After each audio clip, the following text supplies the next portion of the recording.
പുതുതലമുറയുടെ സമഗ്ര വളർച്ചയ്ക്കായി സാമൂഹിക പ്രതിബദ്ധതയ്ക്കും മൂല്യാധിഷ്ഠിത പഠനത്തിനും ഊന്നൽ നൽകി പ്രവർത്തിക്കുന്ന വിദ്യാഭ്യാസ സ്ഥാപനം ഹോളി ക്രോസ് സ്കൂൾ മുള്ളൂർക്കര 2025-26 അധ്യയന വർഷത്തിലേക്കുള്ള അഡ്മിഷൻ ആരംഭിച്ചിരിക്കുന്നു. കോൺടാക്ട് 9562482835. പന്നിത്തടം ചെറുമനേങ്ങാട് AKG നഗറിൽ ബൈക്കിലെത്തി വയോധികയുടെ സ്വർണ്ണമാല കവർന്ന മോഷ്ടാവ് പോലീസിന്റെ പിടിയിലായി. കോട്ടയം സ്വദേശി രമണന്റെ ഭാര്യ 70 വയസ്സുള്ള സുമതിയുടെ 2 പവൻ തൂക്കം വരുന്ന മാലയാണ് കവർന്നത്. വടക്കാഞ്ചേരി കുന്നംകുളം മേഖലകളിൽ ബൈക്കിലെത്തി മാല പൊട്ടിക്കുന്ന സംഘം സജീവമായിട്ട് മാസങ്ങളേറെയായി.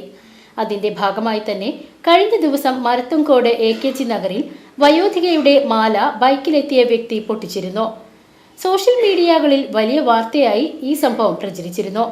എന്നാൽ നിരീക്ഷണ ക്യാമറയുടെ സഹായത്തോടുകൂടി കുന്നംകുളം പോലീസിന്റെ സംയോജിത ഇടപെടൽ മൂലം പ്രതിയെ സമയബന്ധിതമായി പിടികൂടാൻ സാധിച്ചു. കോട്ടൂർ സ്വദേശി ഹരിദാസിനെയാണ് പോലീസ് പിടികൂടിയത്. മാല പൊട്ടിച്ചതിനു ശേഷം പാറേമ്പാടത്തെ പണ്ടം പണയം ഇടപാട് നടത്തുന്ന തെക്കേക്കര എന്ന സ്ഥാപനത്തിലേക്കാണ് പ്രതി സ്വർണമായി പോയത്. 1 ലക്ഷം രൂപയോളം പിടികൂടിയിട്ടുണ്ട്. മാല പൊട്ടിക്കൽ പരമ്പരയുമായി ബന്ധപ്പെട്ട് പോലീസ് ഒരുപാട് വിമർശനങ്ങൾ നിലവിൽ നേരിടുന്നുണ്ടെങ്കിലും കുന്നംകുളം CI ഷാജഹാന്റെ നേതൃത്വത്തിൽ പ്രതിയെ പെട്ടെന്ന് പിടിക്കാനായത് ഏറെ അഭിനന്ദനമർഹിക്കുന്നതാണ്. പ്രതിയെ കോടതി റിമാൻഡ് ചെയ്തു. VCV news, Pannithadam.